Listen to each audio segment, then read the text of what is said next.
Good afternoon, everybody, and thank you for joining us for South32's 2022 Annual General Meeting. My name is Karen Wood and I'm pleased to chair the meeting today.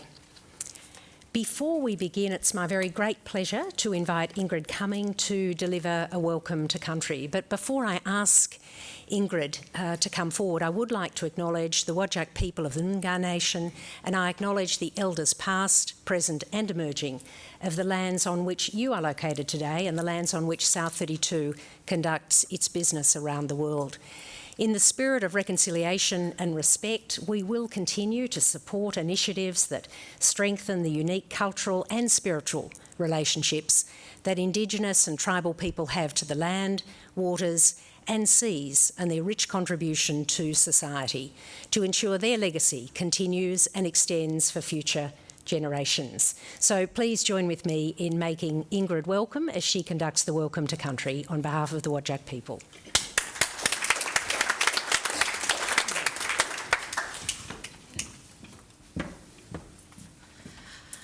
Kaya maman yoga bal, ya calling cooperative wearing, jenning yang nunawa, jenjeng ko cooperative buja, nija burulu, nija galapwa. Not bad, huh? Thank you very much for your very lovely acknowledgement and to your commitment to our First Nations people from across not only Noongar country but the world and in our beautiful country. My name is Ingrid Cumming. I'm a Whadjuk Balladong Noongar woman. Whadjuk being the area we all meet today. We actually are located in front of a traditional space called Gullup and it's also in the area of Boorloo, which is the Perth area. It's my honour on behalf of my elders past, present and emerging, which I thank so very much for giving me the honour to do Welcome to Country, or Wanjubuja, to be here today representing 36 to 38,000 Noongar people from across the Noongar Nation of the Southwest. In the spirit of reconciliation, I'm going to ask you all to join with me as I sing to the ancestors to come and look over all of you today as you sit here in beautiful Boorloo, as you had your very important gathering today, your AGM, and ask them to bring in the cooperative wearing, the good spirit. So all you have to do is clap your hands and I'll give $50 to anyone who can translate. Are you ready?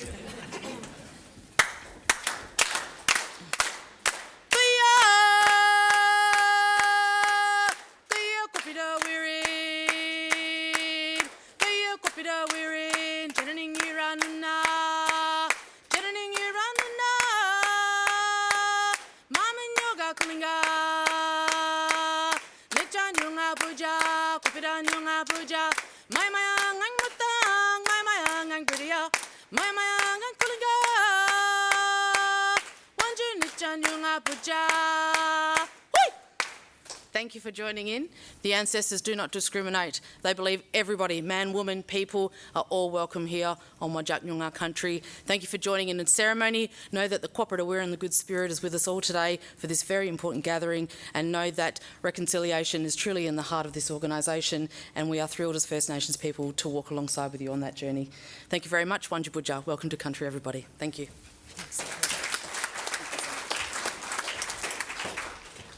Thank you so much, Ingrid. It means a great deal to us to have you with us. I'm joining you today from South32's office in Perth, along with our Chief Executive Officer, Graham Kerr, our Company Secretary, Claire Tolkin, and joining me on stage from my far left are Non-Executive Directors Wayne Osborne, Xiaoling Liu and Fudi Matoba, and on my far right, Keith Rumble and Guy Lansdowne. Non-Executive Director Frank Cooper is joining us remotely today. He's unable to be with us as a result of ill health, and we welcome him into the meeting. Also with us today, either in person or remotely, are members of South32's lead team. The board, together with some members of the lead team who are here, look forward to catching up with those shareholders who are with us in person after the meeting. We also have with us Graham Hogg, who's representing the company's auditor, KPMG, and Tim Hewen, who is again looking after us from Computershare Investor Services and has been appointed returning officer for the meeting and scrutineer of the vote on resolutions 2A to 5. I can confirm that a quorum is present and now formally declare the meeting over. I'm going to ask Claire Tolkin, our Company Secretary, to run through a few procedural matters before we get the meeting proper underway. Thank you, Karen, and good afternoon, everybody. This year we are conducting a hybrid meeting using Computershare's meeting platform, enabling shareholders, proxy holders and guests to attend. Through this platform, all virtual attendees are able to watch a live webcast of the meeting, while shareholders and proxy holders are also able to ask questions and vote. For those shareholders joining us in person, please take note of the emergency exits. In the event of an emergency, you will hear a beeping sound, which is an investigation signal. Please remain seated.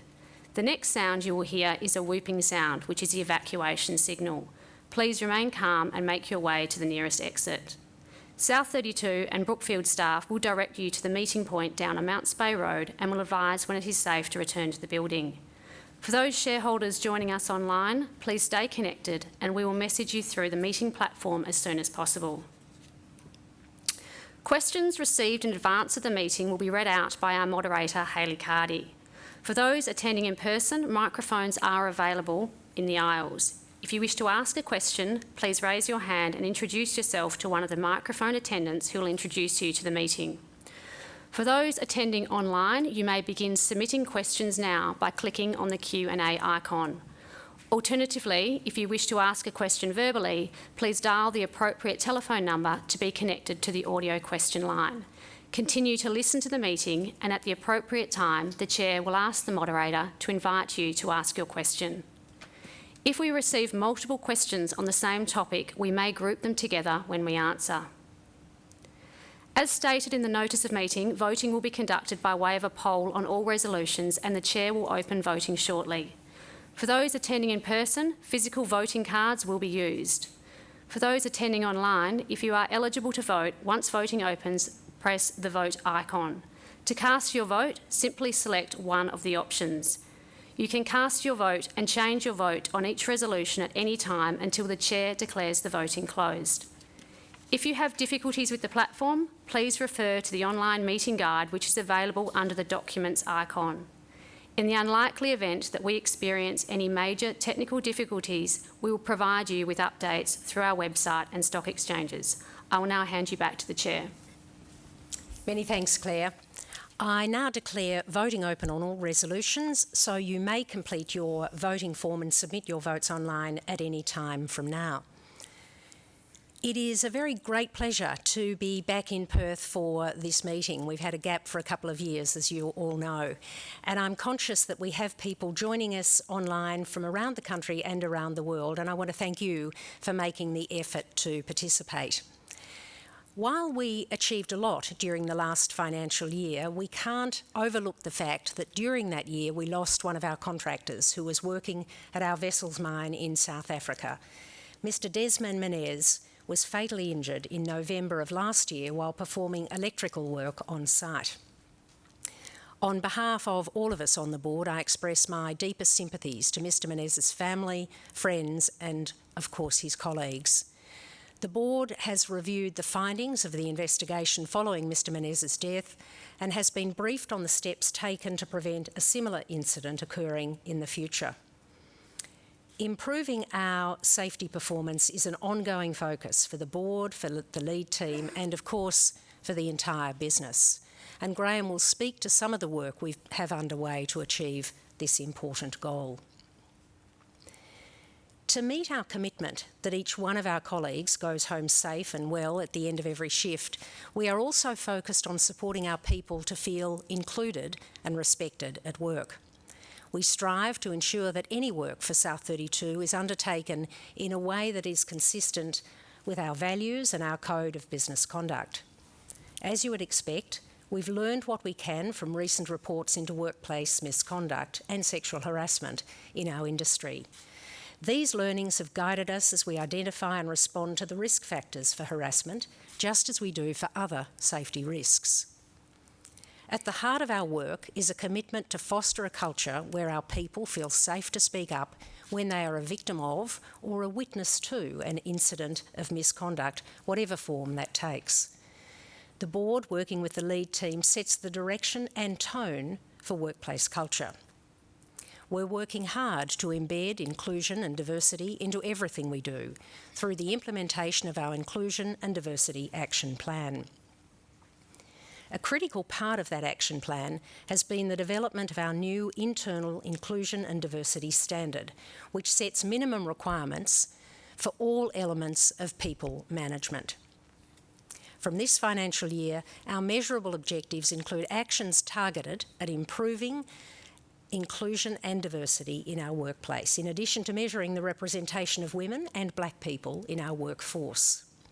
We are a signatory to the 40/40 Vision Initiative, led by Health Employees Superannuation Trust Australia, to achieve gender balance in executive leadership across all ASX 300 companies by 2030. We've broadened our objectives for this year to align our female representation targets at all levels of the organisation to the 40/40 Vision by 2029. Turning now to our operating and financial results. We achieved strong realised prices for our commodities this year, despite a challenging global environment, which included market volatility and the tragic conflict in Ukraine. Our operations performed well, delivering underlying earnings before interest, tax, depreciation and amortisation of $4.8 billion and free cash flow of $2.6 billion.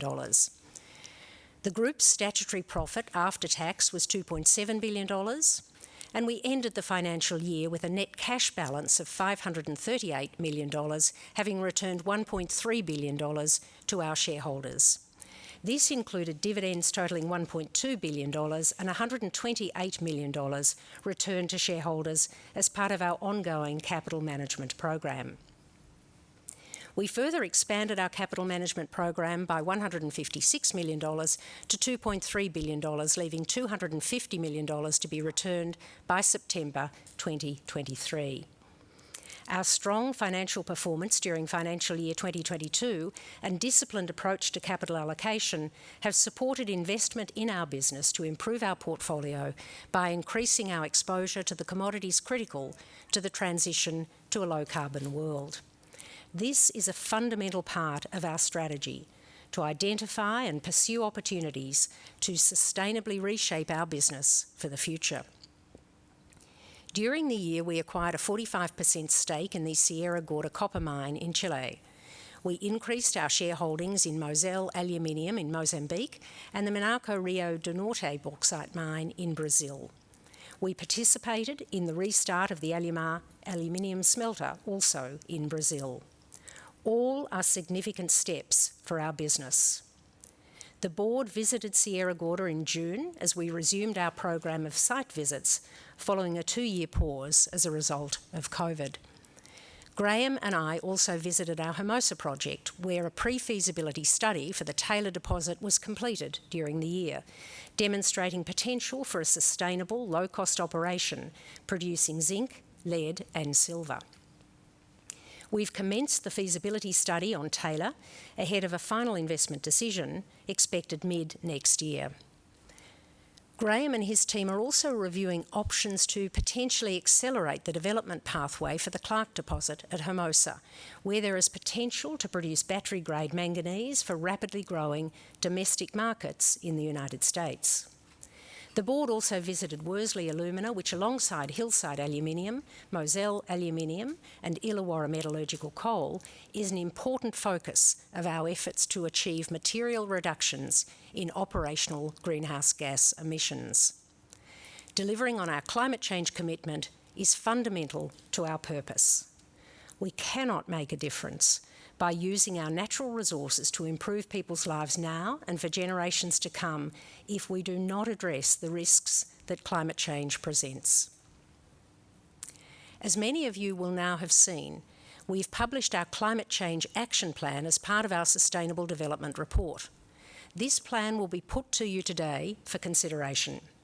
The plan brings together the work that has been underway since South32 was formed in 2015 and sets out our approach, progress to date, and the actions we're taking to address the risks and opportunities that climate change presents.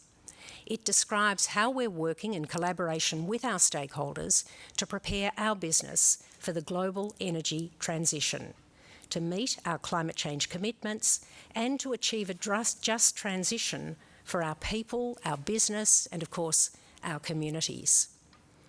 Our approach to climate change is focused on 4 key areas, all of which are integrated into our strategy and are overseen by the board. The first is reshaping our portfolio to the commodities that are critical in the transition to a low-carbon world. Second is decarbonising our operations with a focus on the 4 operations within our portfolio which account for the majority of our emissions profile. Third is understanding and responding to the potential physical impacts of climate change on our business to build operational resilience. The inclusion of our approach to physical climate risk is a key differentiator of the plan. And fourth, working with others to innovate and address shared challenges across industry and to decarbonise the value chain, recognising that we have a critical role to play in contributing to the decarbonisation of the value chain in partnership with our customers and suppliers. The plan includes a new goal of net zero Scope 3 greenhouse gas emissions by 2050. This follows our goal of achieving net zero operational emissions by 2050 and our target to halve our operational emissions, that's Scope 1 and 2, by 2035. Although we do not have direct operational control over activities in the value chain, we are committed to proactively collaborating with our suppliers, customers, industry peers and other value chain partners to make a meaningful contribution to the actions and innovations required to reduce Scope 3 emissions. The plan also includes a new commitment that we will not develop or invest in greenfield metallurgical coal projects. At this stage, we've not set a short-term emissions reduction target. I want to assure you that this does not ignore the importance of short-term actions to reduce emissions or indeed the interest our shareholders have in measuring our progress. Rather, it reflects the technical, commercial and social complexities of some of our large emitting operations. Your board will only set a short-term target when we're confident that we can commit to a meaningful reduction that we believe we can deliver within the nominated time period. That is not to say that we're not focused on short-term emissions reduction initiatives, and Graham will go into some of the considerations and our progress in more detail shortly. Your board regularly assesses progress against our climate change commitments, and as you know, that progress is tied to remuneration at lead team level and below. We report on this progress annually. On the issue of biodiversity, we recognise the importance of protecting ecosystems and have committed to no net loss for all new projects and major expansions. We understand that it is our responsibility to minimise the impacts of land clearing and to rehabilitate land disturbed by our activities.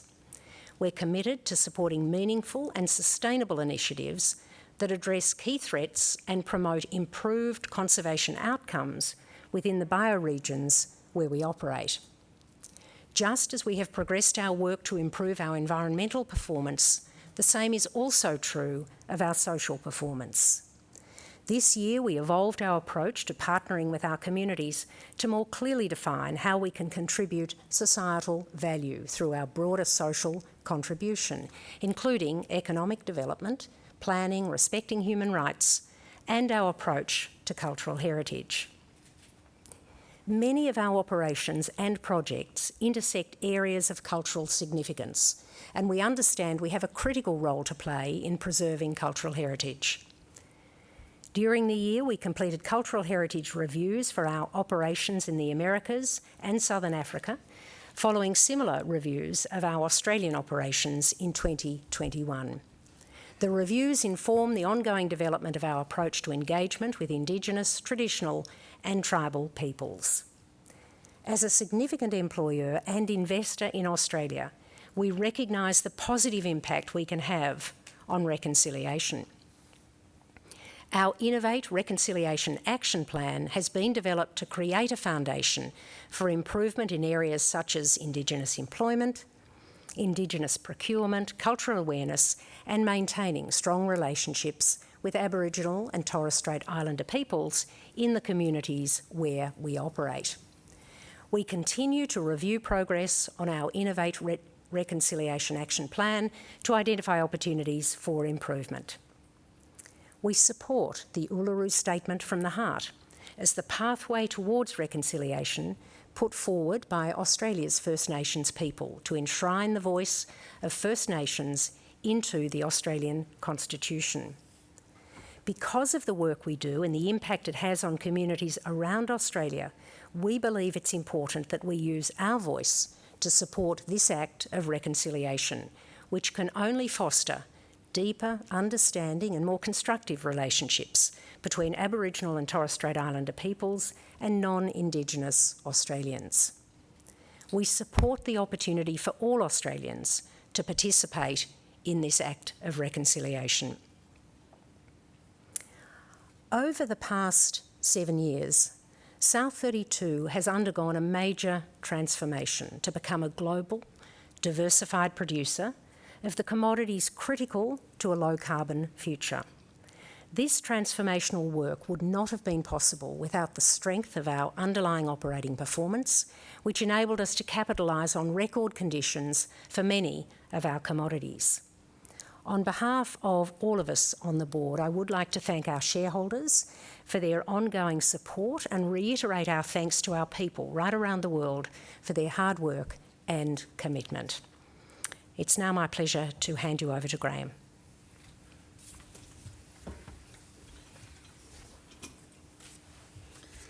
Thank you, Karen. Good afternoon, everyone, and thank you for joining us at today's meeting. Before I begin, I too acknowledge the traditional owners of the land in which we meet, the Whadjuk people of the Noongar Nation, and I pay my respects to the elders past, present and emerging. It's great to be able to return, in part, to face-to-face engagement to look back on what has been a transformational time for our business, a time where we accelerated our portfolio transformation and delivered record earnings, cash flow and shareholder returns. However, the most important commitment we make at South32 is that everyone goes home safe and well at the end of every shift. And as Karen mentioned, we did not achieve this year. I'm deeply saddened by the loss of our colleague, Mr. Desmond Menez, a contractor who was fatally injured while working at our vessel's mine at South Africa Manganese in November 2021. On behalf of the lead team, I'd like to express our deepest sympathies to Mr. Menez's family, friends and colleagues. Since 2020, we have disclosed contractor fatalities that occur during activities associated with our operations, but that have taken place in locations where we do not have control. Sadly, earlier this month, Mr. Ephraim Setasidi Mareki lost his life in a road accident in South Africa. It is deeply upsetting that someone has lost their life while undertaking work for our business and hasn't returned home to their loved ones. My sympathies are with his family, friends and colleagues. We will work with the contracting company to understand what more can be done to reduce the risk of a similar incident occurring again. We know we must continue to improve our safety performance, and a significant amount of work is underway to achieve this. In the first half of financial year 2022, we partnered with a leading safety consultant to review our safety performance and identify areas for improvement. This formed the foundation of our Safety Improvement Program, a 3-year global program of work designed to achieve a step change in our safety performance. To better support our contractors, we have developed and rolled out our Contractor Management Standard, which defines performance requirements for managing our contractors. Keeping our people safe is fundamental to achieving our purpose, and will maintain a relentless focus on this work. Just as we strive to create workplaces that are physically safe, we must also create a psychologically safe environment for our people.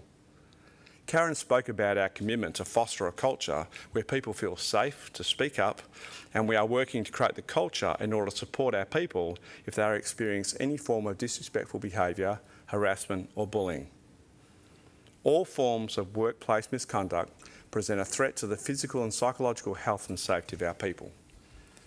Over the past year, we continue to undertake a significant amount of work so our people feel safe, included and respected at work. We also engage directly with our people through our annual Your Voice survey to better understand their day-to-day lived experience and perceptions of our culture. We know there is always more to do, and we are working to understand and respond to the risk factors for harassment, just as we do for other safety risks. More recently, our work has also been informed by broader industry learnings following the publication of key reports on this critical issue. Global events such as the Russian invasion of Ukraine and the prolonged impacts of COVID-19 have contributed to a volatile economic environment and inflationary pressures throughout the year. Against this backdrop, we delivered record earnings and cash flow in FY22. We could not have achieved these results without the efforts of teams around the world, and I want to thank our people for their contribution to our success. Our stable operating performance and portfolio improvements enabled us to capitalise on the tailwinds of commodity prices. Despite adverse impacts from weather and labour availability challenges brought on by COVID-19, our operations delivered largely to revised plans. Some production highlights during the year included achieving record production at Worsley Alumina, Hillside Aluminium and Moselle Aluminium continuing to test their maximum technical capacity, exceeding production guidance at Cannington as we transition to a new mine configuration, bringing forward higher grade material, and the team at Cerro Matoso achieving a 22% increase in nickel production. We finished the year with a strong balance sheet with net cash of $538 million after funding $1.5 billion of the portfolio improvements during the year, leaving us well placed to navigate further uncertainty in the short term. Our strong financial position and disciplined approach to capital management enabled us to pay a record $648 million fully franked ordinary dividend in respect of FY22, and $139 million fully franked special dividend, taking total dividends to a record 25.7 US cents per share for the year. Our total shareholder returns of $1.3 billion in respect to FY22, including our ongoing on-market share buyback, was also a record. We expect to see external volatility and uncertainty continue into 2023, with ongoing geopolitical conflicts and supply chain disruptions leading to inflationary pressure across our industry. We will continue to focus on cost management and expect to see the benefit of production growth in the next financial year, which we will anticipate will help to mitigate industry-wide cost inflation. In what is our 7th year as a business, the South32 of 2022 looks very different to the South32 at the time we were established in 2015. Over the past 7 years, we have transformed the portfolio to focus on increasing our exposure to the commodities critical to a low-carbon future, and that transformation continued in FY22. We acquired immediate exposure to copper through our 45% stake in Chile's Serra Gorda copper mine. We grew our exposure to low-carbon aluminium through our increased shareholding in the hydro-powered Moselle aluminium smelter in Mozambique, and participated in the restart of the 100% renewable powered Brazil aluminium smelter. Through these investments, we expect to double our share of low-carbon aluminium production capacity. In August, we announced that we would not proceed with investment in Dendrobium Next Domain project at our Illawarra metallurgical coal mine in Australia. The decision followed consideration of recently completed study work and extensive analysis of alternatives considered for the complex. Through this work, we determined that the expected returns from the upfront capital expenditure did not justify an investment relative to alternatives considered for the complex, and so we decided not to proceed with the project. We will now focus on continuing to optimise Dendrobium and the broader Illawarra metallurgical coal complex to expand the mine life within approved domains. This decision increases our capacity to direct capital towards our other opportunities, including our world-class development options in North America that have the potential to underpin a significant growth profile to produce commodities critical to a low-carbon future. During the year, we continued to progress work at Hermosa, our development option in Arizona. we reached an important milestone on Hermosa's zinc-lead-silver-Taylor deposit with the completion of the pre-feasibility study and have now commenced the feasibility study. The final investment decision for Taylor is planned for mid-calendar year 2023. At Hermosa's Clark deposit, a scoping study confirmed its potential for an integrated underground mining operation producing battery-grade manganese. The US government announced that it would invoke the Defence Production Act, supporting the production of critical minerals, including manganese. Following this decision, we are looking at potential options to potentially accelerate the development pathway for the Clark deposit. Turning now to climate change, we understand the need for action on climate change, and our climate change action plans outline how we are responding by addressing our biggest challenges. As Karen mentioned, decarbonising our operations is fundamental to delivery of our plan, which outlines our operational decarbonisation pathway to support delivery of our medium-term target and our long-term goal. Our operational decarbonisation pathway consists of 3 steps: efficiency initiatives in the near term, transition to low-carbon energy in the medium term, and technology solutions in the longer term. Within that broad framework, our approach takes into account the unique characteristics and challenges for decarbonisation of each facility in our portfolio, with a firm focus on those operations that make up the majority of our footprint. At Hillside Aluminium, we are focused on transitioning the energy source from coal-based power supplied via the South African electricity grid to secure reliable and affordable low-carbon energy in the medium term. The existing power agreement for Hillside expires in 2021, and the transition to a low-carbon energy source will be technology and commercially complex due to the smelter's constant high energy demand. We'll work with Eskom, government and commercial partners to develop and implement an energy solution at the scale required for a large aluminium smelter. At Worsley Alumina, we are also studying options to transition the operation's energy source, but there are technical complexities to be addressed.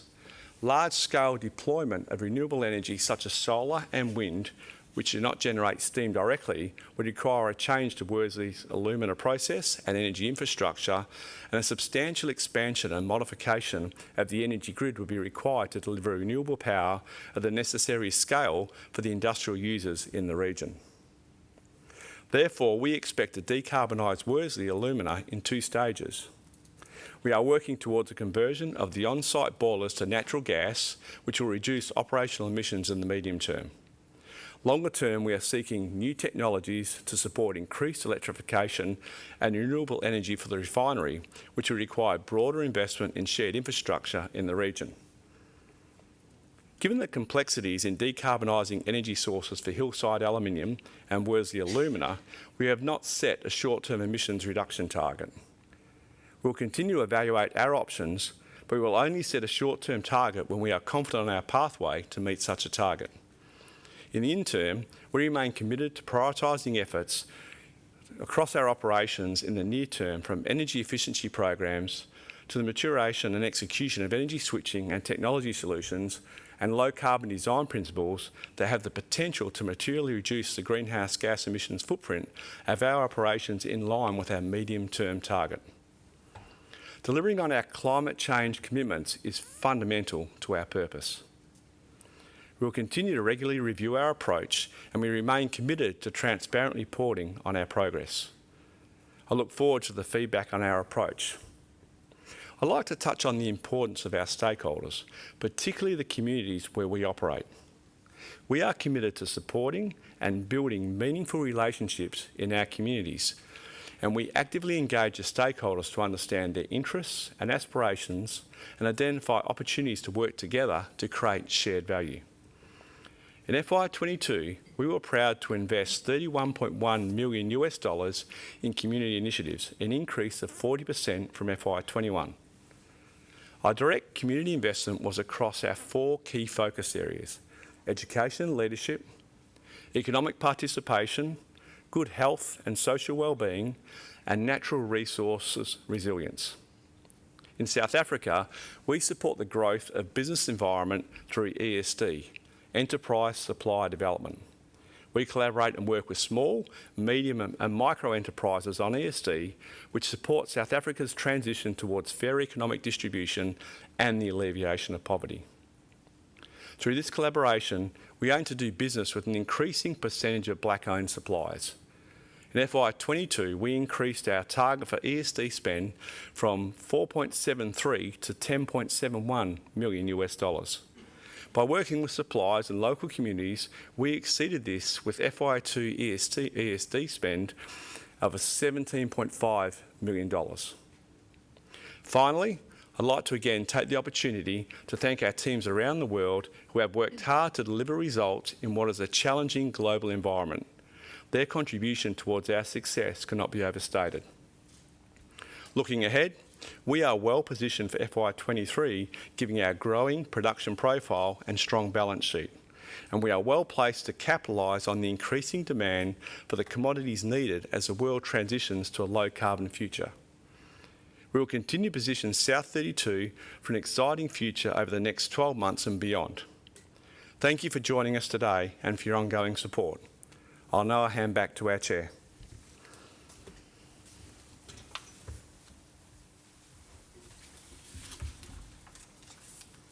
Thanks, Graham. We'll now move to the formal items of business. Each resolution and the explanatory notes are outlined in the notice of meeting dated 12 September 2022. As well as consideration of the financial statements, the business before us today includes 5 ordinary resolutions. As you will have seen in the notice, the board recommends shareholders vote in favour of all of those resolutions. I intend to vote all undirected proxies that I hold as chair in the same manner. We'll work through each resolution in order, and I'll provide you with a summary of the proxies that we've received as we progress. I'll also invite questions on each resolution. The first item of business is to receive the financial report, director's report and auditor's report set out in the company's annual report for the financial year ended 30 June 2022. There is no requirement to approve these reports, and we're simply tabling them for discussion. As I mentioned earlier, we do have Graham Hogg from KPMG with us, and Graham is available to answer questions relating to the audit. Hayley, could I ask you to read questions that have been received in advance of the meeting, and I'll respond to these for the benefit of all shareholders. Thank you. Thank you, Chair. The first question is from Mrs. Helen Elizabeth Haysom, and the question is, when will the company limit the payments to senior executives and the CEO to no more than 10 times the wage of the lowest paid staff member or contractor? This will deliver significant benefits to shareholders. Thanks, Hayley, and thanks, Mrs. Haysom, for your question. I certainly understand the point of the question in terms of trying to find the right balance between executive remuneration right across the business, and it's certainly something that our Remuneration Committee under the able leadership of Wayne Osborne spends a great deal of time on. We have worked very hard, as I say, under Wayne's leadership to find that right balance, and I think if you have a look at some of the steps taken in more recent years, you'll see that borne out.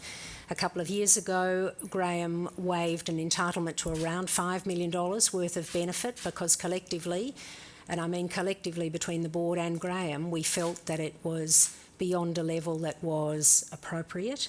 Just last year, we reduced the earning opportunity for Graham and members of the lead team down from 300% of face value under the long-term plan to 200%. So I think you'd have to agree that we have been very prudent on the remuneration front.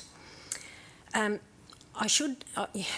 really would like to use this opportunity too, just to make a comment about the quality of our executive team. We have some of the very best in the business.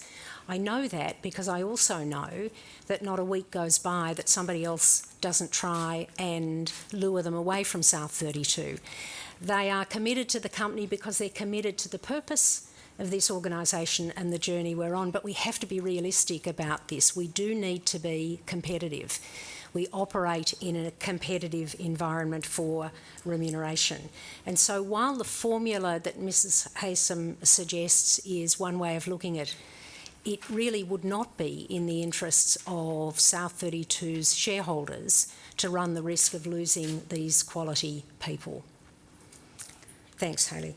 Chair, the next two questions are similar, so I'll give you both of these together. The first is also from Mrs Haysom, and her question is, when will the company ensure that the board has at least 50% women and is diverse in terms of age and ethnicity and background, including Indigenous members? The second question comes from Dr Marjorie Elizabeth Dunlop and Mr Philip Justin Dunlop, and their question is, when will the company have appropriate proportions of board members and management team by gender, Indigenous, ethnic and disability? Thanks, Hayley. I mean, those aspirations are clearly aspirations we share. Both in my address earlier and in Graham's, we spoke about trying to build an inclusive work environment. And of course that means getting the right gender balance together and a balance representing some of those other factors that have been mentioned. If you haven't had an opportunity to have a look at the Sustainable Development Report, that is worth going through, just to have a look at the work that is being done on the Inclusion and Diversity Initiative, but also, of course, the statistics that we disclose there about current representation. And I think as you look at the table here, we do have a board, I'm very glad to be able to say, which is diverse in terms of a number of its characteristics.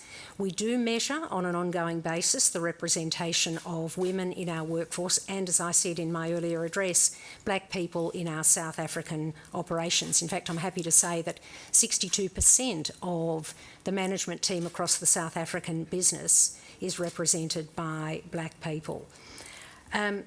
We have set some new medium-term targets for female representation in the business to get to greater than 40% by FY29. I mentioned that earlier.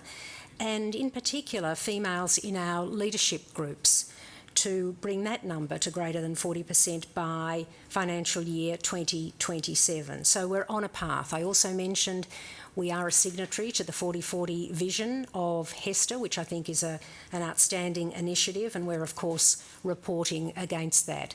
So the message I would leave you with on this is it is a matter on which the board is very focused. Graham is very focused across his leadership team, and we won't be satisfied until we have a representation that meets the targets we've set for ourselves. Chair, the next question is from Mr and Mrs Trivedi, and the question is, when can you offer bonus shares? Thank you. We don't issue bonus shares or indeed operate a dividend reinvestment plan as some others do. As part of our capital management framework, we distribute profits to shareholders, of course, in the form of ordinary dividends. And we also have a flexible capital management program under which we distribute special dividends and complete some on-market buybacks. In fact, since the formation of South32, we've distributed a total of around $5 billion under those mechanisms, and something I think our shareholders would be no doubt pleased about. The final pre-submitted question is from Ms Celestine Margaret Eckerick, and the question is, why are ordinary shareholders ignored in the bonus regime established for KMPs? There has never been a bonus issue or rights issue to ordinary shareholders. Please explain the rationale which favours the already well-remunerated KMPs. Thanks, Hayley, and thanks, Mrs Eckerick, for your question. The management share plans are, of course, designed for a different purpose than rewarding shareholders. I spoke about the manner in which we return profits to shareholders under the ordinary dividend policy, but also, of course, under the flexible capital management program. The sort of plan I think that Mrs Eckerick is speaking about is one that's set up to form a key component of executive remuneration, and one that has served us well under both the short and the long-term incentive plans. Thanks, Hayley. Are there any other questions or comments on the financial report or the Director's report or Auditor's report?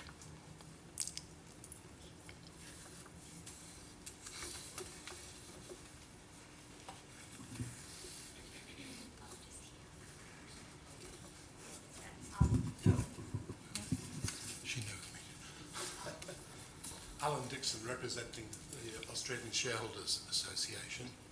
I have a few questions. The first one is a simple one. When can we get a 5-year summary report in the annual report? Number one. Number two is Taylor and Clark are right next to each other. You've got Taylor doing the feasibility study now. Does that depend on what really happens to Clark, which is above it? Is that going to impact it? And my third question is, you've gone into Chile, but Chile doesn't have the same requirements as far as reserves are concerned. When were we going to get the JORC approved reserves for the Chilean operation? Thanks, Alan, and welcome to the meeting. It's nice to see you again. Alan and I have had a couple of conversations during the course of the year. The Australian Shareholders Association is one with which we engage on a regular basis, and we've had the conversation about the 5-year summary on a number of occasions. And I can assure you, Alan, and your members, that it is one that we've talked a great deal about internally. We do produce a set of results, of course, high-level results, in the front part of the annual report for the current year, and this year for the previous year. On some occasions we have been able to report 2 previous years, but we've never been able to do the 5-year picture. And the reason we can't do that is the amount of movement that we've had in South32's portfolio. I mean, Graham spoke about this, as did I earlier. The extent of the change in this portfolio, all consistent with our strategy over the last 7 years, has been extensive. So to produce a 5-year comparator table means we would have to go back and restate all of those years to make that information useful on an apples-for-apples basis. It is an onerous task on the finance team, and not one that we can accommodate you on at this time. But I would like to leave you with the assurance that next year we hope we can give you the current year plus 2 previous years. But as our CFO, Katie Tovich, tells me, that will depend on how the portfolio might move around during that period and whether any restatement is necessary. But I know Katie would be really happy to talk to you about some of the complexities of that, perhaps after the meeting. Alan's smiling because we've had this conversation for a long time, and nothing would please us more, Alan, than to be able to say, yes, we can do it. And perhaps one day the portfolio will be stable enough to do that. Although maybe that's not what we want. Maybe this constant rejigging of the portfolio is actually in the interests of everyone. On your second question in relation to the Hermosa deposit, let me get Graham just to give you a bit of detail on that. But you'll remember that we have completed the pre-feasibility study. We have released those outcomes. The feasibility study is underway now, and we expect to have that completed sometime around the middle of next calendar year. In fact, we're planning to visit Hermosa in the middle of the year just to have a look at progress on that. But Graham, on the Taylor and Clark deposit piece. Absolutely, Karen, and thanks for the question, Alan. Hermosa is an interesting, I guess, play for South32 because it is a basin play, so there's multiple deposits there. So at the moment, Taylor is the most advanced project. As Karen mentioned, we have finished the pre-feasibility. We're now in feasibility. That is a lead, silver and zinc mine, and we expect that feasibility study to be finished by about mid-calendar year next year, and then we'll make an investment decision. On top of Taylor, we have Clark, which is a manganese oxide deposit, and it does actually sit across the top. It's a different system, so it's not the same system. And there absolutely potentially are some synergies around mining the two together, even though they have different processing facilities. We expect to finish the pre-feasibility on Clark by the end of this calendar year, and at that time we'll have a look at the opportunity of potentially integrating the two. The one thing that is worth calling out with the changes in the US around the need for critical minerals around decarbonisation and the push to have manganese become more of battery composition for EVs such as Tesla, Ford, etc., there is actually a chance that Clark could even go faster than Taylor. So that's something the team is actually having a look at now at the same time. But on top of Taylor and Clark, we've also got another potential target we're looking at, which is Peak, which is more copper orientated. And there's probably about another 12 highly prospective, if you like, targets that we're looking at, if you like, on that piece of land. So I would probably think about Hermosa as a multi-generational play where we'll end up with multiple mines if everything goes to plan. Thanks, Graham. Alan, on your third question on Sierra Gorda, you'll recall that we did complete that acquisition in February of this year, and the work is underway as we speak to finalise the resource and reserves report for JORC. We would expect to have that work completed by about the second half of this financial year, so in the first half of next calendar year. Thank you.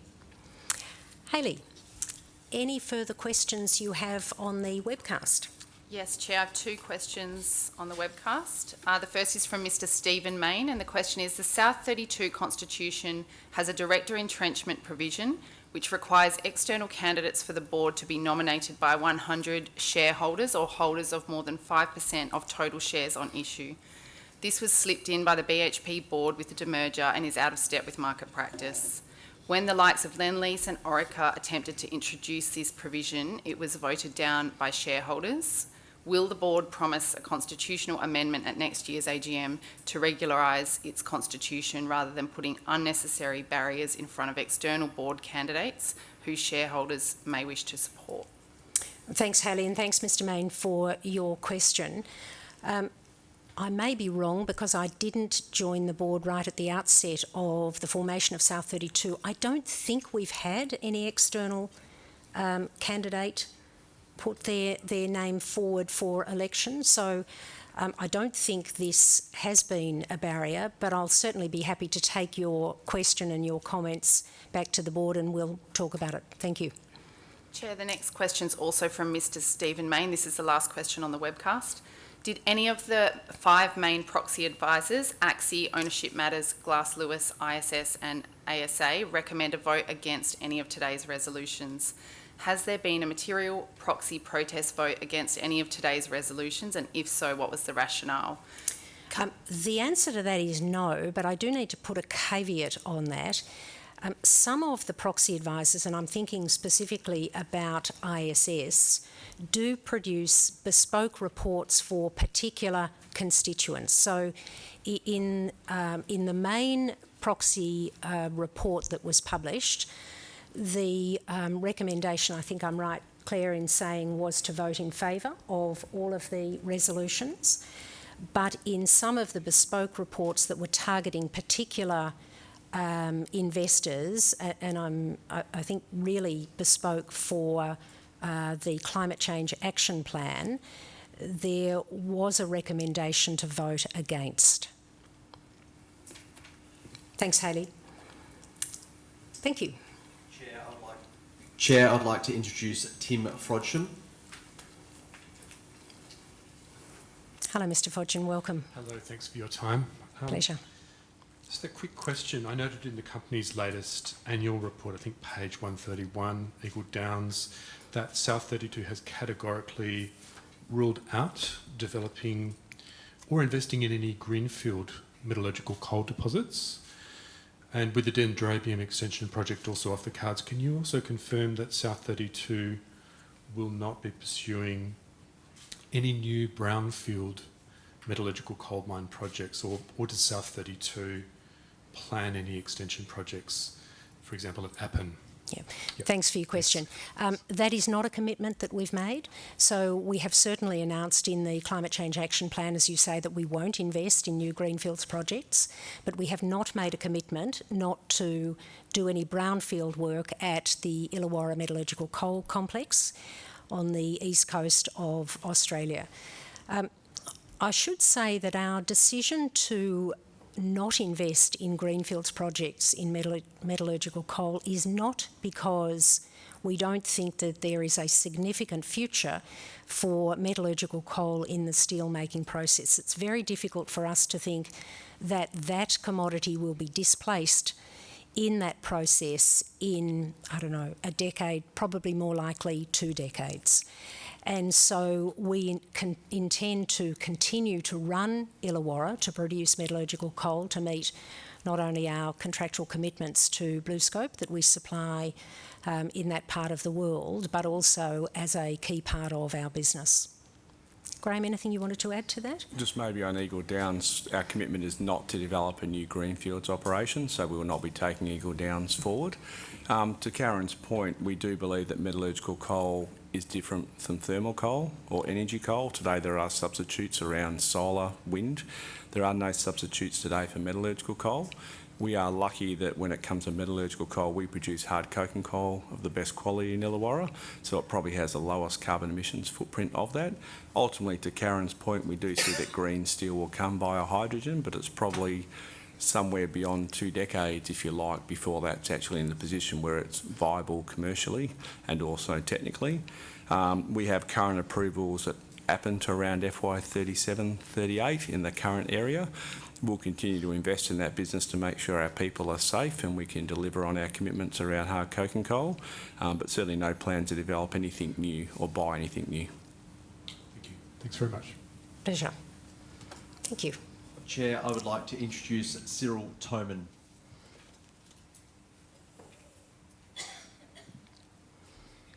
Hello, Mr. Tobin. Welcome.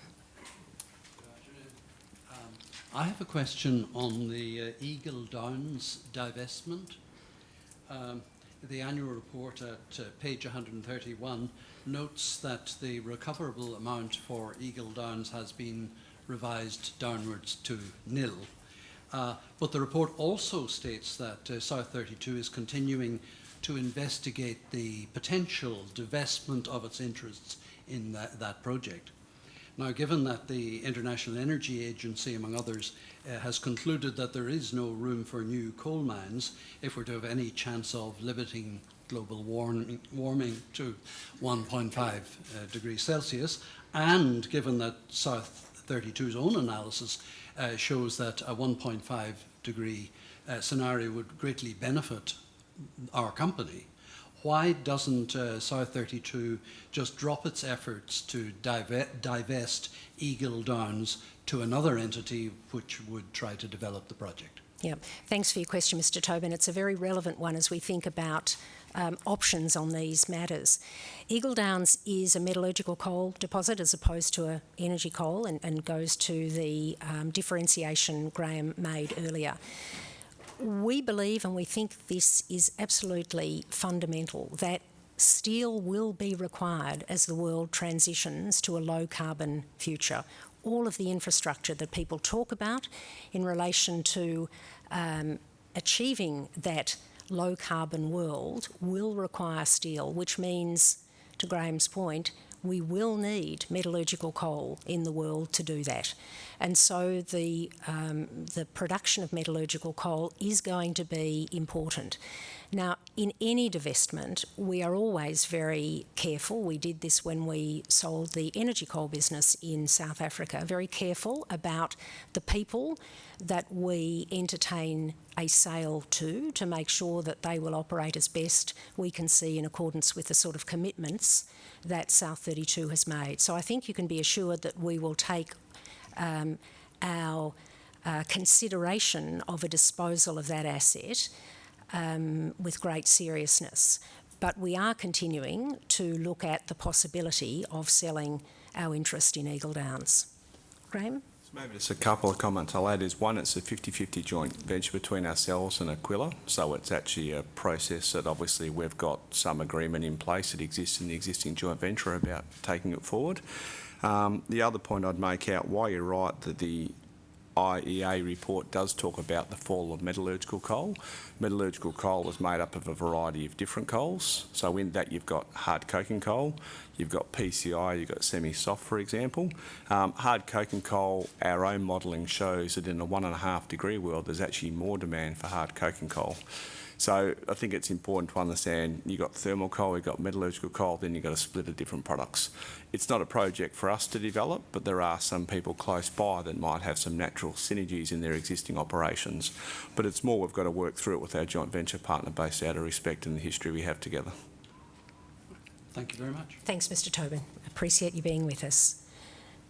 Hayley, anything else on the telephone? Chair, there was just a second part to Mr Main's question, so I'll read that out now. It says, companies are increasingly disclosing the proxies to the ASX with the formal addresses.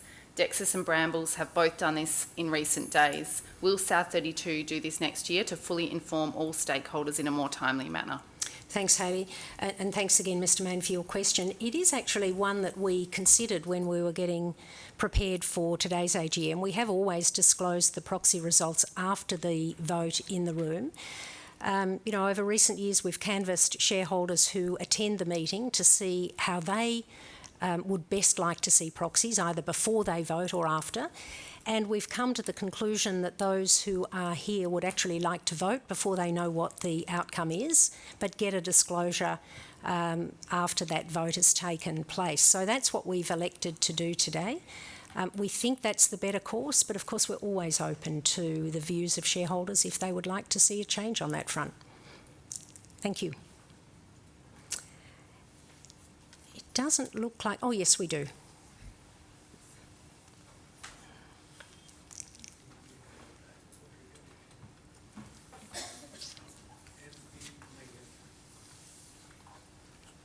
Chair, I'd like to introduce MP Nair.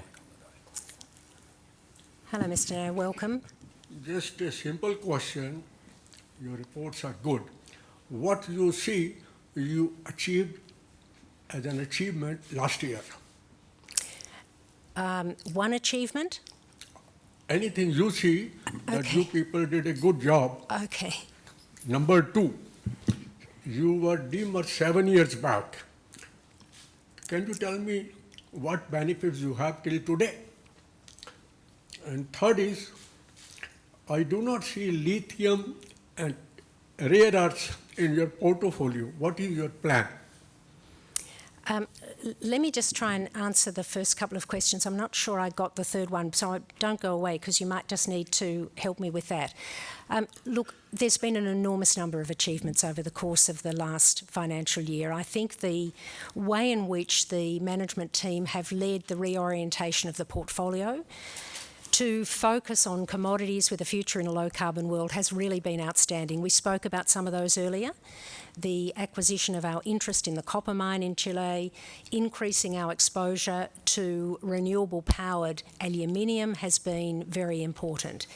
It was a year where we enjoyed strong commodity prices, but the team did an outstanding job to focus on costs because, of course, in the environment we've been in and the environment we're going to be in, I think, for some time, the focus on cost has been critically important.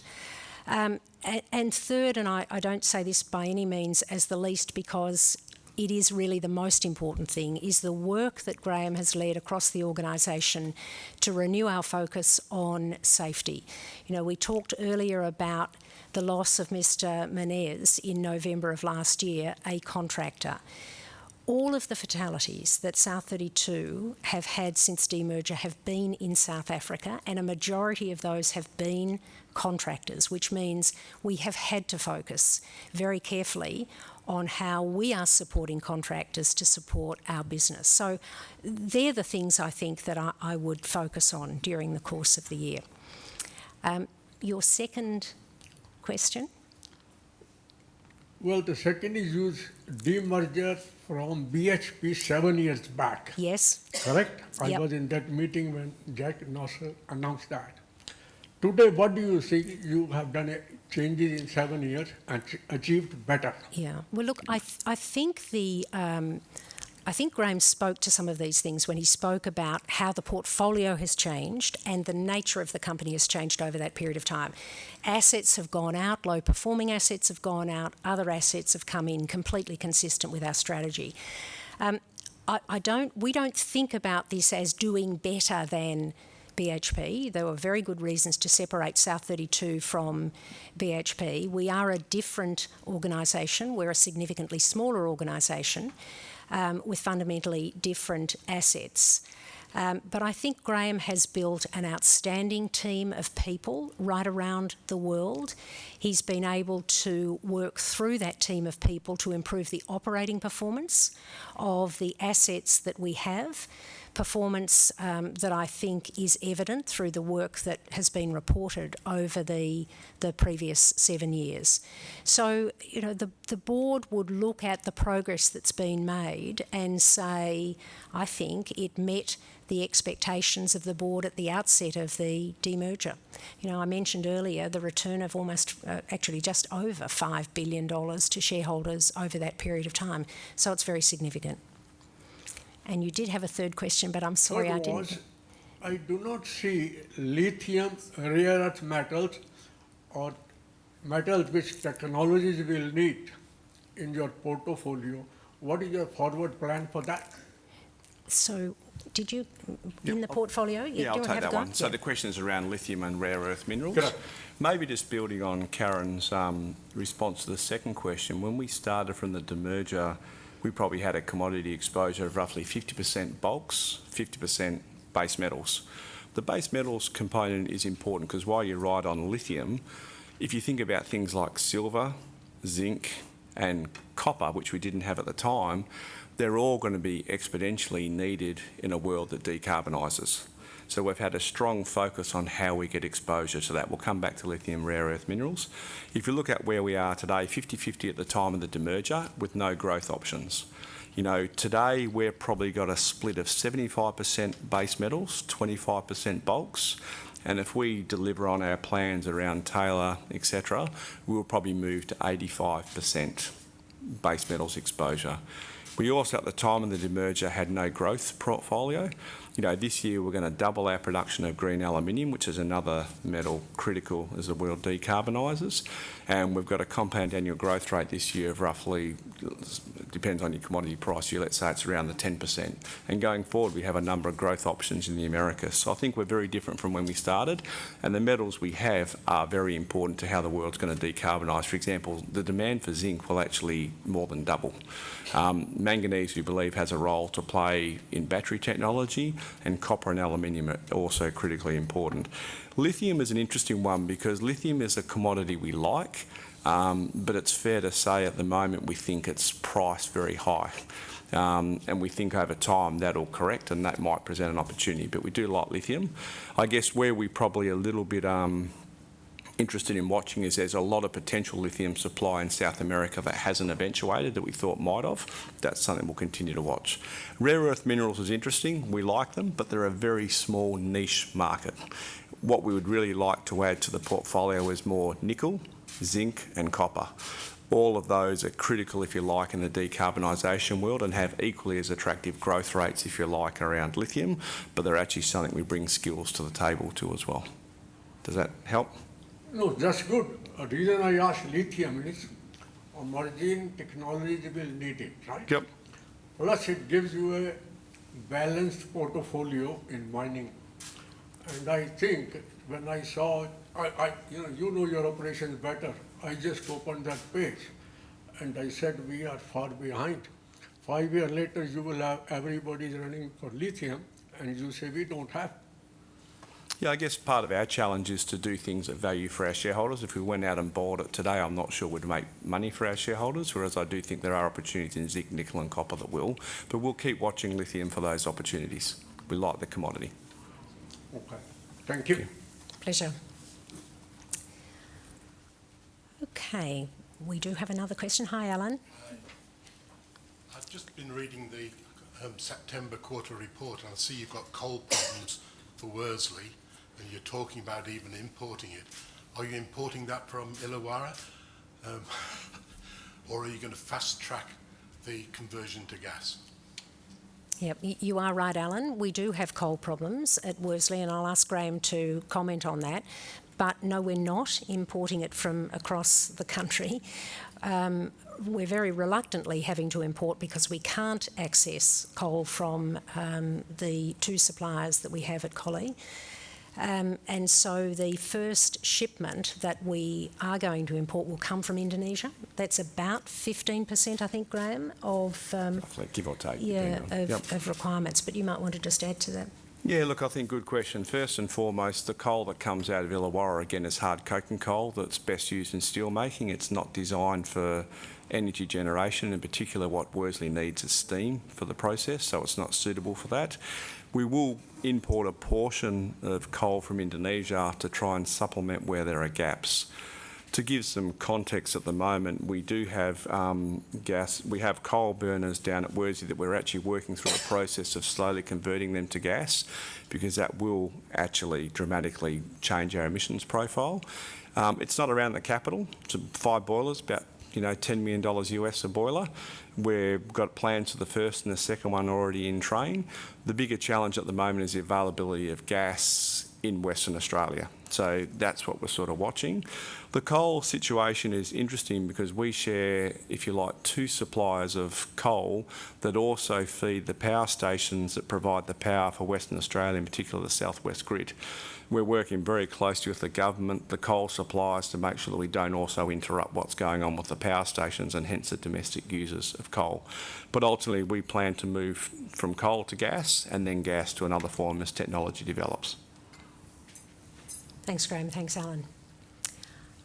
Okay, thank you. I don't think there are any other questions at this time, so we'll move to the next item of business. Resolutions 2A and 2B seek approval for the re-election of Frank Cooper and Fudi Matoba as directors of the company. Frank and Fudi were both appointed in 2015 and re-elected at the annual general meeting in 2020. During the year, and in accordance with our usual practice, all directors participated in a review of the effectiveness of the board and each individual board member. The board wholeheartedly supports the re-election of Frank and Fudi, recognising the considerable expertise that each brings to our work. First, Resolution 2A is for the re-election of Frank Cooper, who, as I mentioned earlier, is prevented from being with us today as a result of ill health. He has been, as I said, a non-executive director of South32 since the formation of the company. His contribution as chair of the Risk and Audit Committee is highly regarded by his fellow board members. His extensive leadership and business strategy experience, financial acumen and skills in corporate development, legal and regulatory compliance and risk management are also highly valuable to the board. The board has reviewed Frank's performance and we recommend that shareholders vote in favour of his re-election. I am going to ask Frank to now address the meeting. Thank you, Karen, and good afternoon, everyone. It has been an honour to serve on the board of South32 since it became a listed entity in 2015, and I hope to continue that work with your support today. In addition to my board position, I am also chair of the board's Risk and Audit Committee and a member of both the Nomination and Governance Committee and the Remuneration Committee. By background, I am a chartered accountant with more than 40 years' experience in the finance and accounting profession. I was previously a partner at Ernst & Young, a partner at PricewaterhouseCoopers, and managing partner for Arthur Andersen in Perth for just over 10 years, during which time I specialised in the mining, energy and utility sectors. In addition to the financial and accounting experience I bring to the South32 board, I also bring a strong understanding of legal and regulatory compliance and substantial experience in risk and management oversight. My experience with listed companies and expertise in corporate development, together with my strong focus on organisational philosophy, values and governance, assists me in overseeing the implementation of South32's strategy. On 18 October, I retired from the role of Commissioner and Chairman, Insurance Commission of Western Australia, a position I held for almost 10 years. I am currently a non-executive director of Woodside Energy Group Limited, including as chair of the Audit and Risk Committee. My other current appointments include Pro-Chancellor, University of Western Australia, Director, St John of God Australia Limited, and Director, Right Prospecting Pty Limited. I and my fellow directors are satisfied that these appointments do not impact on my ability to meet my commitment to the South32 board. Today, I am seeking your support for re-election so I can continue serving the interests of South32 shareholders. I will now hand back to our chair. Many thanks, Frank. Are there any questions or comments on this resolution? Nothing in the room. Hayley? No, nothing on the webcast or the phones. Thank you. Then may I please ask you to enter your vote on Resolution 2A. And we have the proxies that we've received now on display. Thank you. I'll now move to Resolution 2B, the re-election of Fudi Matoba as a director of the company. Like Frank, Fudi has been a non-executive director since the formation of South32.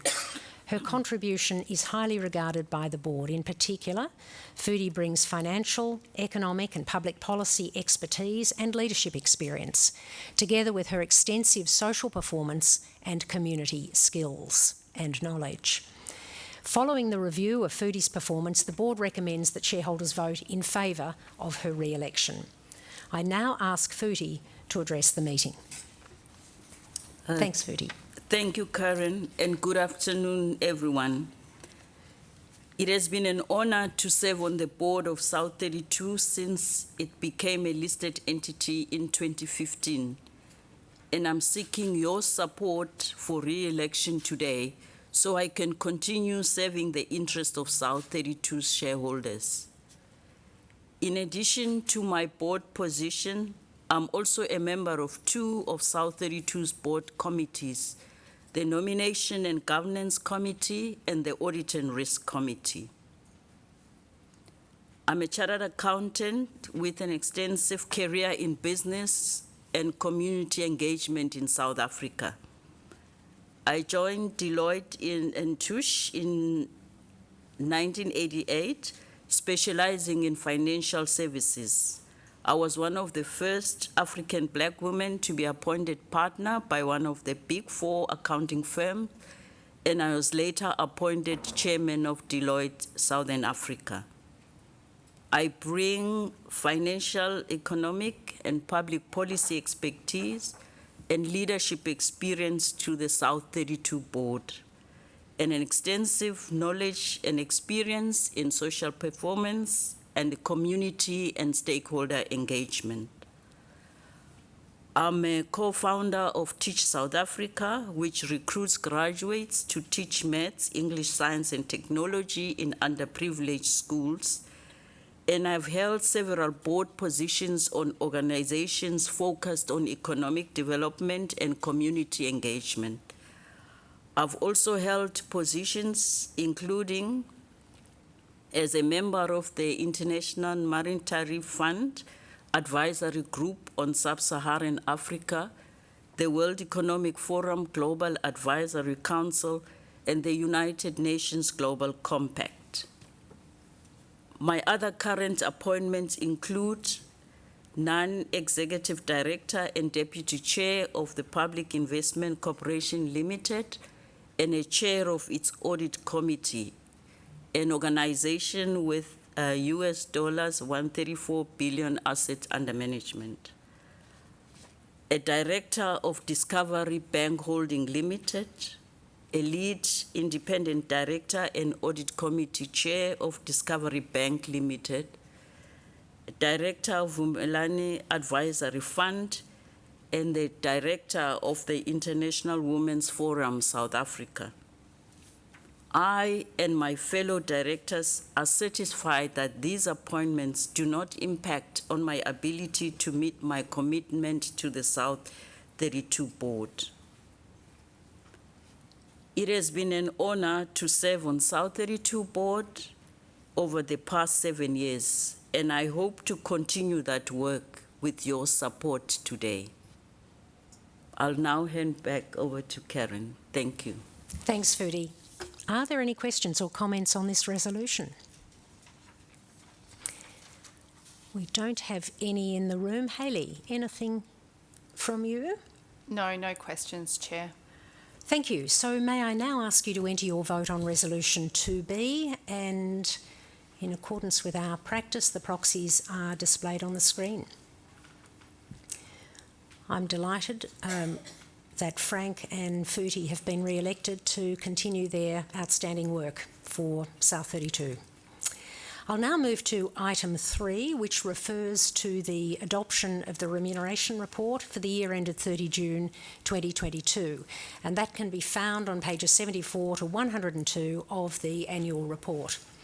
Under the Corporations Act, listed companies are required to provide a remuneration report, and while the vote for the report is advisory, the board does value input from shareholders and will take the outcome of this vote into account when determining the company's approach. The board is committed to a remuneration philosophy and framework that supports implementation and achievement of our strategy and business objectives. We're satisfied that that framework has enabled us to reflect overall business performance and shareholder experience, while providing the right balance between appropriate remuneration outcomes and incentivising our executives. We believe that actual pay outcomes for the CEO since demerger are testament to this alignment. However, we also believe that we need to continuously review that framework to ensure it remains fit for purpose. As outlined in the 2021 remuneration report, the following long-term incentive changes came into effect for 2022. First, we reduced, as I mentioned earlier, the face value of the awards for all executive key management personnel by 33%. Second, we introduced 2 strategic measures of 10% each into the long-term incentive plan, one for performance of climate change commitments and the other on the transition of our portfolio toward the commodities critical to a low-carbon world. As a result, we increased the weighting of the financial measures in the short-term incentive plan to achieve an appropriate balance of measures across both elements of variable pay and to avoid duplication between the short and long-term incentive plans. Finally, we moved from an index to a constituent group of companies for the Global Mining Comparator Group. This better aligns to market practice. No adjustments were made to fixed remuneration or target short-term incentives. Our business scorecard guides short-term incentives for our executives. Last year, we delivered a strong operational result, including record production at Worsley Alumina and our Mozambique and South Africa aluminium smelters, operating at maximum technical capacity. We also delivered outstanding results in a number of areas of sustainability, including reducing the risk of material health exposures in our business and making another strong contribution to the communities in which we operate. Our performance has been recognised in our business scorecard outcome for the 2022 financial year of 99.6% out of a possible 150%.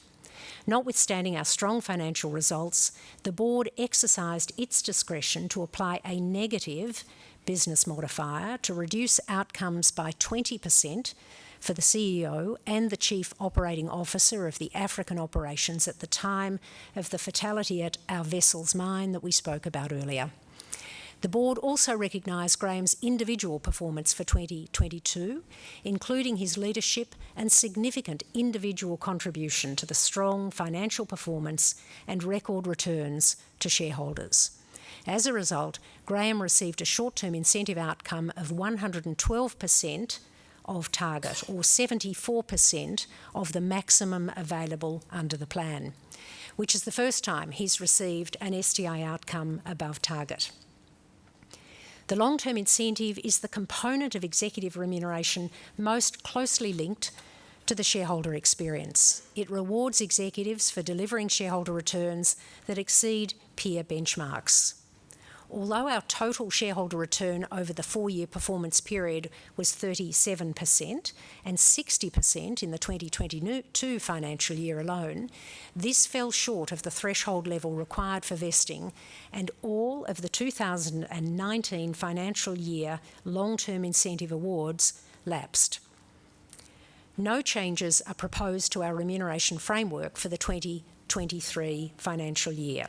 In 2023, Graham will receive a 5% increase in fixed remuneration, his second increase since becoming CEO in 2015. Other key executive personnel will receive increases primarily to reflect market movements in the geographies our executive personnel are located. Are there any questions or comments on this resolution?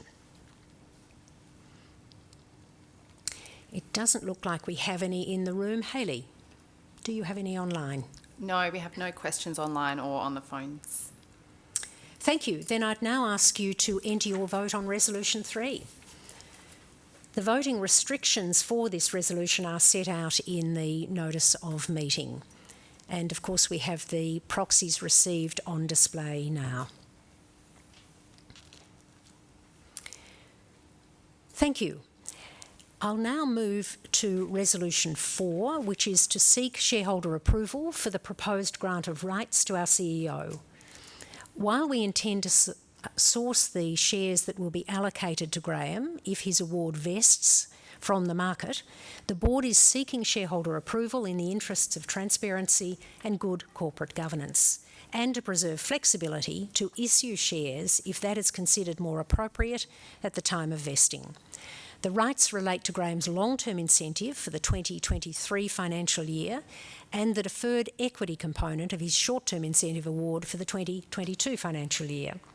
As I mentioned earlier, we made changes to the vesting conditions by adding 2 strategic measures, one on climate change and one on portfolio, accounting for 10% each. Performance on each will be assessed by the board at the end of the 4-year performance period in June 2026. The remaining 80% will continue to be assessed using relative total shareholder return over a 4-year performance period. The manner in which performance is assessed is set out in the notice of meeting. Do we have any questions on this resolution? Don't have any in the room. Hayley, do you have any online? No, there are no questions on this item. Thanks, Hayley. I'll now ask you to enter your vote for Resolution 4. And again, the voting restrictions on this resolution are set out in the notice of meeting. And proxies displayed on the screen. Thank you. I'll now move to resolution number 5. This resolution is a non-binding advisory vote in relation to South32's Climate Change Action Plan, which is set out on pages 68 to 105 of the company's 2022 Sustainable Development Report. The Climate Change Action Plan is our latest climate change disclosure and sets out our approach, our commitments, our progress to date, our unique risks and opportunities, and the actions we are taking to play our part in addressing climate change. Our greenhouse gas emissions reduction goals and target are delivered through the work described in this plan, which is a continuation of the work underway since 2015 when South32 was established. Delivering on our climate change commitments is fundamental to our purpose: to make a difference by developing natural resources, improving people's lives now and for generations to come. Our approach to climate change is aligned to that purpose and integrated with our strategy. And as I mentioned earlier, it's focused on first reshaping our portfolio towards the commodities that are critical in the transition to a low-carbon world. Second, decarbonising our operations with a focus on the 4 operations within our portfolio that account for the majority of our greenhouse gas emissions. Third, understanding and responding to the potential physical impacts of climate change on our business to build operational resilience. And fourth, working with others to innovate and address shared challenges across industry and to decarbonise the value chain. The plan is intended to provide transparency to shareholders on our approach to climate change and to describe the actions we're taking to address the risks and opportunities that climate change presents. As set out in the plan, we're building on the foundations of our long-term goal and medium-term target for Scope 1 and 2 greenhouse gas emissions by adding a long-term goal of net zero Scope 3 greenhouse gas emissions by 2050. As I said earlier, the plan also includes a new commitment that we will not develop or invest in greenfield metallurgical coal projects. The purpose of the vote on this resolution is to seek shareholder endorsement of that approach. It's an opportunity for our shareholders to discuss and provide feedback on this important topic. Shareholders aren't being asked to take responsibility for the company's climate change strategy. This accountability sits firmly with your board, who've approved the Climate Change Action Plan. The vote on this resolution doesn't bind the directors or the company, as it's advisory only. However, I want to assure you that the board will take the outcome of the vote and shareholder feedback into consideration when determining the company's approach to climate change going forward. To provide transparency to shareholders, we'll continue to provide annual updates on our progress on climate change, and we intend to prepare an updated climate change action plan at least every 3 years and submit the plan to shareholders for a non-binding advisory vote. The board recommends shareholders vote in favour of this resolution. Do we have any questions?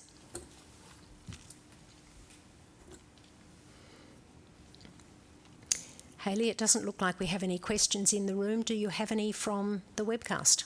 Yes, we do, Chair. The first question is from Ms. Athena Pazzoli, and the question is, as net zero is purely a political consensus, not one based on science, what backup action plan does South32 have in the event that other countries drop net zero and decarbonisation? Thanks, Ms. Pazzoli, for your question. I think the approach South32 has taken in the Climate Change Action Plan should give you some assurance that our plans are credible, they're pragmatic, and they reflect the nature of our portfolio. You will see that we have set a medium-term target of 2035, not 2030, as some others have done, and of course as many have asked us to do, because we don't feel, given the complexity of some of our operations, that we're in a position to make that commitment. That ought, I think, to give you some confidence that as we've gone about setting our target and the goals that we've spoken about earlier today, we've done so with delivery in mind. Graham, anything you want to add to that? Probably the only thing I'd add, Karen, is I think we have positioned the portfolio with a bias towards base metals. And if we think about that demand for base metals, we don't necessarily think it's going to be triggered by regulatory changes by governments or legislative changes. The reality is actually customer demand today we can already see changing when you look at EV penetration, when you look at the installation of more solar, which requires silver and copper panels, when you look at demand for more wind turbines offshore requires more zinc. So from our perspective, regardless of regulatory changes, we believe customer demand is driving us towards the commodities that we've chosen to grow in. And certainly as an organisation, we do believe in climate change, but putting aside that, we think customer demand is also going to drive the demand for our products. Thanks, Graham. I think one other comment I'd make about this is we are at South32 in the fortunate position of not dealing with climate change as a project, if you like, set off to one side. You know, since the company was only formed in 2015, our thinking about climate change, our thinking about the orientation of the portfolio and the decarbonisation of our assets really has been part and parcel of the strategy development for the company and is absolutely central to how we look at every decision that we need to make. Hayley.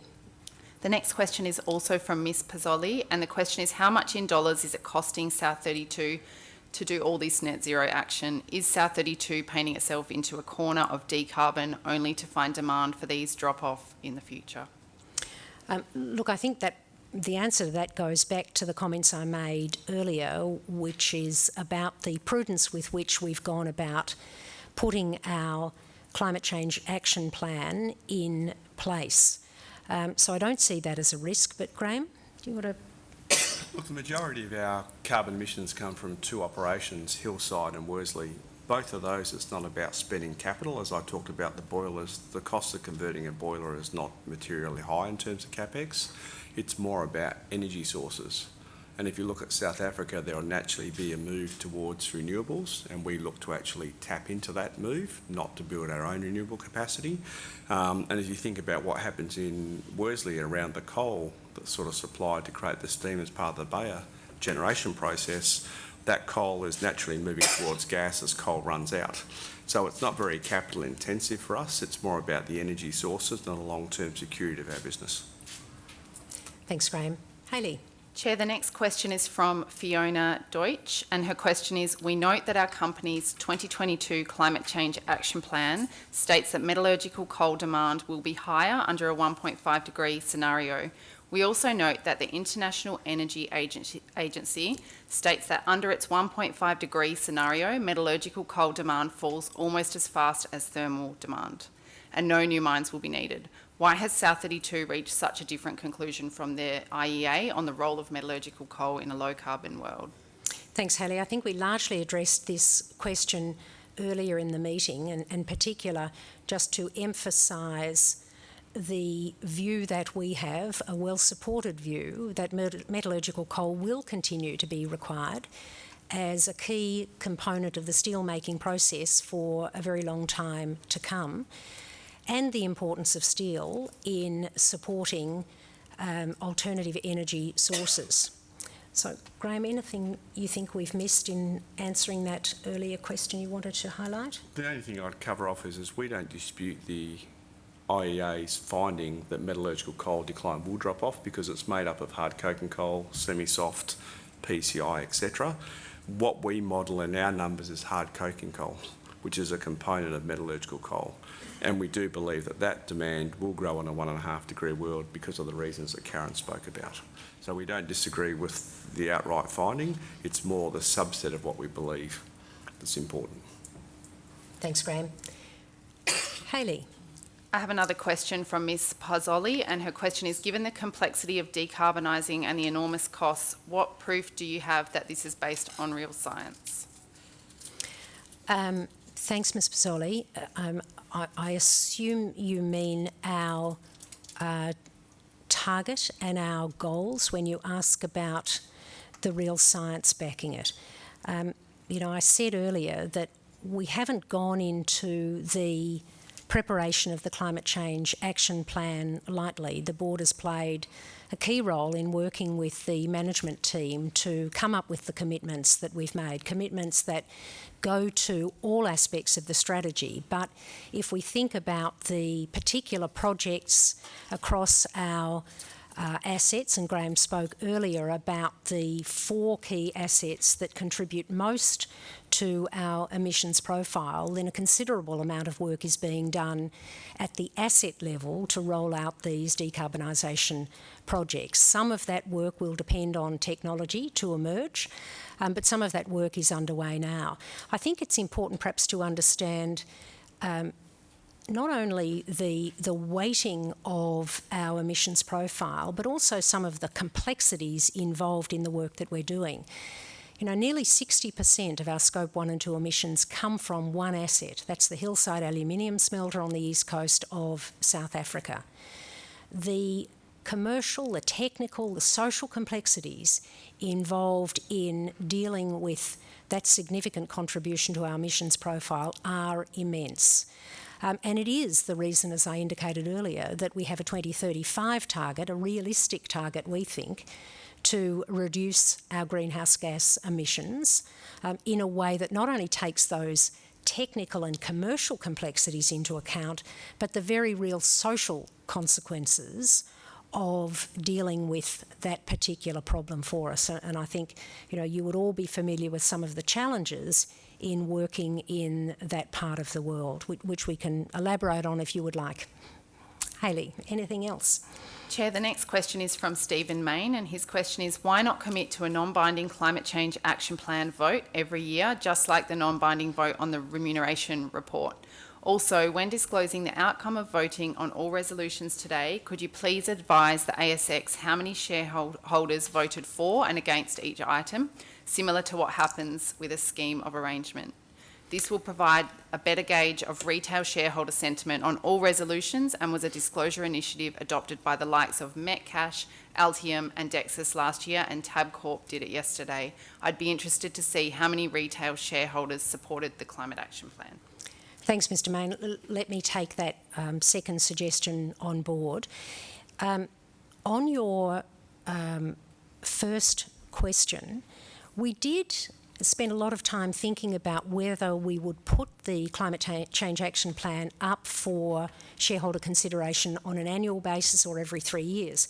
In fact, last year, when we made the commitment that we would put a say on climate to a vote this year, we undertook to talk to a great many of our shareholders who had an interest in this subject and get their feedback about how they thought we should approach this, not only in terms of whether we put a vote up every year, but also in terms of the content that they were looking for on the Climate Change Action Plan. And we've done a great many meetings seeking that input. On balance, after we had those consultations, we came to the conclusion that most of our shareholders were very comfortable in having this resolution come forward every 3 years. We did commit during that consultation process that if there was a significant change, we may well come back to put a vote up in the interim. We've committed to making sure that we update our work on the action plan on an annual basis, and we think that that meets the ongoing needs of shareholders. But as I say, rest assured that if we did make any significant changes, we would bring those back to shareholders on a more interim basis, if you like, than waiting the full 3 years. Chair, this is the final question on the webcast, and it's from Ms Pozzoli, and her question is, has the board considered the toxic waste created by expired renewable energy sources such as wind, solar and batteries? What plans has the board in place for dealing with this environmentally toxic waste? That's a very good question, Hayley, and I'm going to ask Graham to comment. Thanks, Karen. Look, I think it is an interesting question. I mean, as the world sort of thinks about a more closed loop or a circular economy, the opportunity through, you know, some of these waste, if you like, areas that are highlighted around batteries actually also create opportunities. Not sure it's necessarily in our wheelhouse or we provide the necessary skills for it, but it's certainly something we have a team having a think about and a look at what options are available or who else we might potentially partner with over life. Thanks, Graham. And I guess in all seriousness, it does raise the real issue for everybody dealing with the complexity of addressing the climate change imperative. You know, what we are committed to at South32 is recognising the imperative, building it into our strategy, delivering on the commitments we've made. But there is no easy solution in this space, as I think we're all coming to understand and recognise. But thanks, Ms Pozzoli, for your interest in the action plan and your questions today. We do appreciate it. Hayley. Chair, we have no further questions on the webcast or on the phones. Thank you. Then could I ask you to enter your vote for Resolution 5 now? And as we have, the summary of the proxies are now on the screen. Thank you. We've now considered all of the items of business today, but before I close the meeting, are there any other questions that any shareholder would like to raise?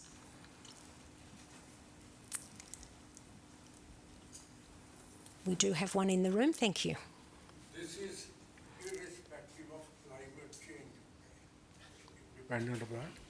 What is your position on utilization of solar energy at your operations around the globe, you know? Yes. You could still be using that. And number two is, you know, you use so many machines which consume diesel. A lot of them either go but inefficiently or they are not utilized to the full capacity. This has got your climate impact and the cost impact to the shareholders, you know, your cost of operations. How are you tackling that? Yeah, indeed it does. And I'm going to ask Graham to give you some specifics on the utilisation of solar, because we do have it across a number of our operations. We also have significant opportunities in greenfields projects like the Hermosa project that Graham spoke to earlier. But on the question of where we've done most of our work on solar and electrification of the fleet that you're talking about, Graham, you might just want to give us your thoughts. Thanks, Karen. We do actually have some solar already in place. For example, at Cannington, the village and some of the infrastructure runs off a solar farm that was probably built about 3.5 years ago. When it comes to heavy equipment, we're not like a large iron ore mine where we have a fleet of massive trucks. We probably have a smaller fleet of equipment, so we have less exposure to diesel and hence have smaller amounts of equipment. But I think there's always an opportunity to improve on the utilisation of that equipment and the availability, and that's certainly a focus in every discussion we have around operational performance. But I think medium to long term, and even probably more short to medium term, we've actually got a team and we're working with a bigger consortium about how we move our vehicles away from diesel to more batteries or renewable sources of power. So, for example, you know, as we think about, particularly about places like Hermosa, we'll probably have 100% renewable power coming into the operation, which would be a combination of probably solar and wind. We're already exploring some of the underground equipment that are based off electric equipment, which we're trialling at Cannington. So that's certainly the way of the future. And as we think about replacing, you know, the power source in Hillside, we've been doing a lot of work on a project called Green Shoots, which is around a combination of solar and also wind. So we're actually looking in that space very strongly. Thanks, Graham. Hayley, anything from you? Nothing further, Chair. Okay, well, thank you. Given we don't have any further questions, if you haven't already done so, you might complete your voting cards and place them in the ballot boxes that will be passed around, or of course enter your votes online. We will leave the poll open for a further 10 minutes just to give you an opportunity to complete that process if you haven't already done so. The results of the poll will be released to stock exchanges and published on the company's website as soon as possible.